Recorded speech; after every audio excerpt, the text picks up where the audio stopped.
অবশেষে রিলিজ পেয়ে গিয়েছে হইচই ওটিটি প্ল্যাটফর্মে অপূর্বর দ্বিতীয় সিরিজ গোলাম মামুন। তার প্রথম সিরিজ ছিল বুকের মধ্যে আগুন, যেখানে অপূর্ব একজন সাহসী পুলিশ চরিত্রে অভিনয় করেছিল।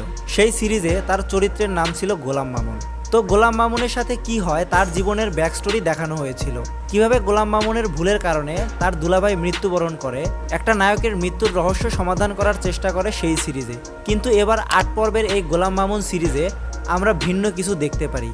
হ্যাঁ, তার দুলাভাইয়ের মৃত্যুর প্লটটা এই সিরিজেও গুরুত্বপূর্ণ ভূমিকা পালন করে। তবে বুকের মধ্যে আগুন এবং এই গোলাম মামুন সিরিজ অনেকটাই ভিন্ন ধারার। এখন প্রশ্ন হচ্ছে যে এই গোলাম মামুন সিরিজ দেখার জন্য কি বুকের মধ্যে আগুন সিরিজটা দেখতে হবে? উত্তরটা হচ্ছে না। এই গোলাম মামুন সিরিজটায় যে বিষয় দেখানো হয়েছে তার জন্য সেই সিরিজটা দেখার তেমন প্রয়োজন নেই। সিরিজটার ট্রেলার আমাদের আগে ধারণা দিয়েছিল গোলাম মামুন একটি কেসে ফেঁসে যাবে, যার কারণে তার ডিপার্টমেন্টের লোকরাই তাকে অবিশ্বাস করবে। এখন সে কি আসলেই কোনো অপরাধ করেছে নাকি তাকে ফাঁসানো হচ্ছে, এই বিষয়টাকে এই সিরিজে দেখানো হয়েছে। তো গল্পের কথা যদি বলি, গল্পটা অনেকটা ইন্টারেস্টিং ছিল। হ্যাঁ, শুরুর দিকে কিছুটা স্লো মনে হতে পারে, কিন্তু যখন তুমি গল্পের সাথে সম্পূর্ণভাবে এনগেজ হয়ে যাবে তখন আর সেই বিষয়টাকে স্লো মনে হবে না।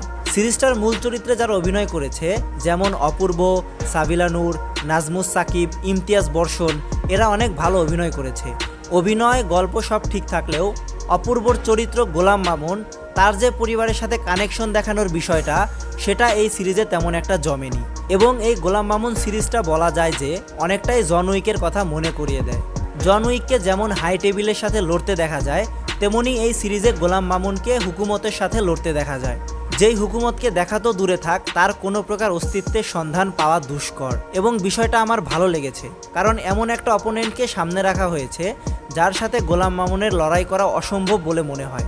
ওভারঅল সিরিজটা অনেক ভালো ছিল। যারা ক্রাইম ইনভেস্টিগেশন সিরিজ দেখতে পছন্দ করেন এবং অপূর্বর পারফরমেন্স দেখার ইচ্ছা পোষণ করছেন, তারা এই সিরিজটা দেখতে পারেন। গোলাম মামুন সিরিজটার শেষে আমরা একটা প্রপার এন্ডিং পাই এবং পার্ট 2 এর পূর্বাভাস দেয়। বোঝা যাচ্ছে পার্ট 2তে গোলাম মামুন কীভাবে হুকুমতের সাথে লড়াই করবে সেটার প্রস্তুতি নিবে। তাই সবশেষে বলা যায় এই সিরিজটা আমার ভালো লেগেছে। এবং আপনারা সিরিজটি দেখেছেন কি না, আপনাদের কেমন লেগেছে আমাদের কমেন্টে জানাতে পারেন।